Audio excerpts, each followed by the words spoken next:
Младежки глас за вас!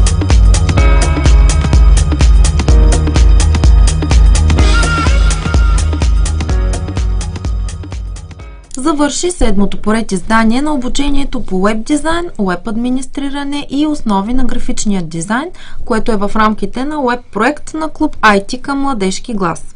От 1 септември пък стартира конкурса Спри агресията, което е друга тяхна инициатива. Но за всичко това ще ни разкажат сега Сибил Бойчев и Антоанета Николаева от Сдружение Младежки глас, клон Русе, които отново са в студиото на Радио Русе. Здравейте! Здравей! Какво се случи по време на седмото издание на обучението по уеб дизайн? Всъщност имаме нов елемент в самото обучение. Вече курсовете ги води Велин Иванов, който е председател на клуб IT и заместник ръководител на уеб проект. По време на 6-то обучение, което проведохме, той беше обучен как да води самото обучение. 7-то беше наблюдаван и съответно след като се справи блестящо по време и на обучението и вече на това контролно, което проведохме сега, от тук натам той ще ги води. Самите обучения, които са. По време на тези 7 обучения, които бяха, общо бяха записани 70 човека. През тези обучения, от които около 45 завършиха успешно курса. Като в самия курс се стремим да наблегнем изключително много на качеството, затова и не всеки, който се запише на курса, го завършва. Той е малко по-труден и е за малко по-високо ниво съответно. Като в самия веб проект искаме да акцентираме на качеството и поради тази причина изключително много се стремим да запознаем хората да работят умело и качествено с софтуера, който ние им представяме. Също така част от обучението е в голямата си част практическо, което изисква голямо внимание и концентрация, тъй като им даваме и да работят и по реални сайтове и по реални проекти, които се реализират. И това до някъде е причината за високото качество на кадрите, които излизат от обучението. А как работи всъщност този уеб проект? Какви са резултатите от него?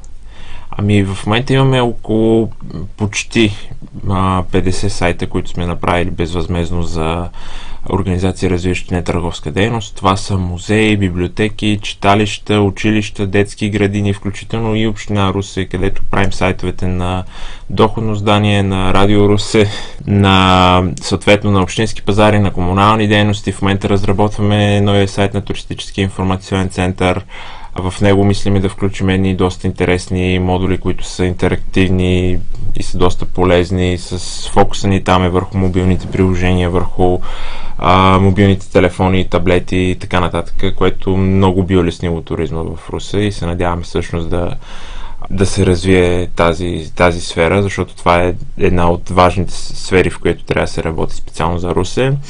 И други. Уеб проект също така е на национално ниво, т.е. не правим сайтове само за Русе, правим за цяла България. Включително в това число спадат и малки населени места. Имаше едно читалище от област Варна в едно село, където им направихме сайт, което много ни радва, защото самата идея на проекта е точно това, да помага на всички организации, които са с идеална цел, т.е. са създадени да помагат на хората и да им помагаме безплатно и безсрочно, което е уникалното все още за жалост за България.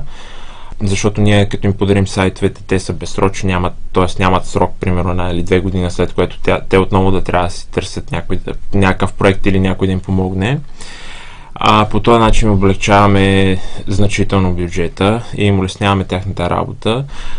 Помагаме им да достигнат до по-широката публика, в смисъл да имат по-широко обществено признание и да са видими от обществото и техната дейност.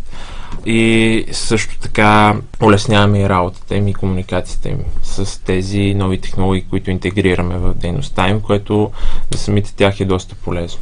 Вече знаем, че уеб проект е отворен и за фирми, но срещу заплащане на символична сума. Това беше, тази идея имахме още в самото начало, само че сега малко я облякохме в една такава форма.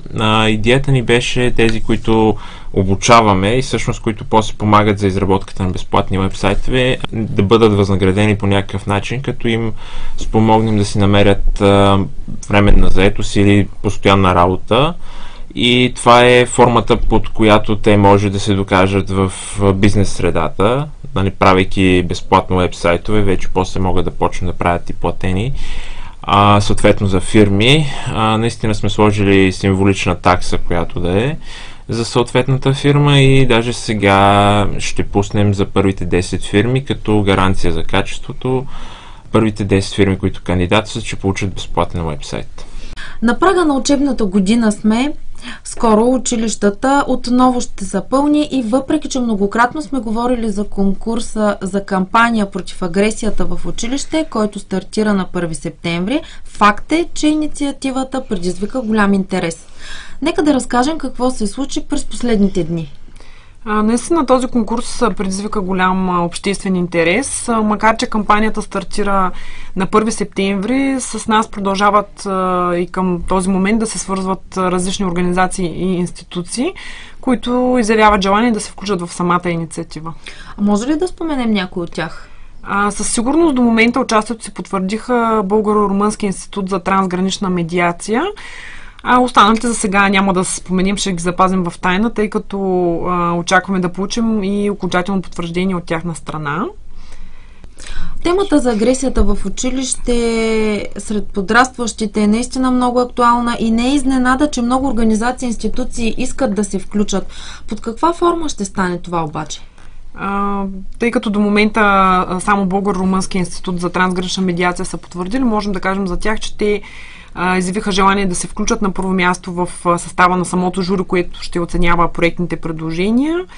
Освен това, те се ангажираха да осигурят за всички победители в конкурса и екскурзия до местна забележителност, както и да организират и проведат обучение, свързано с реализацията на самите кампании, които са спечелили първо, второ и съответно трето място. От Сдружението предлагат също така да извършат и мониторинг на протичането на самия конкурс и осъществяването на отделните кампании, както и да излязат с доклад за свършената работа. В такъв случай нека отново припомним, че крайният срок за подаване на проектните предложения е 1 ноември. Да, точно така. Кампанията ще продължи до 1 ноември тази година, а самото награждаване на победителите ще се състои на 15 декември на официална церемония. Аз ви благодаря за този разговор. Ще ви очакваме и другата седмица с най-новото около Младежки глас.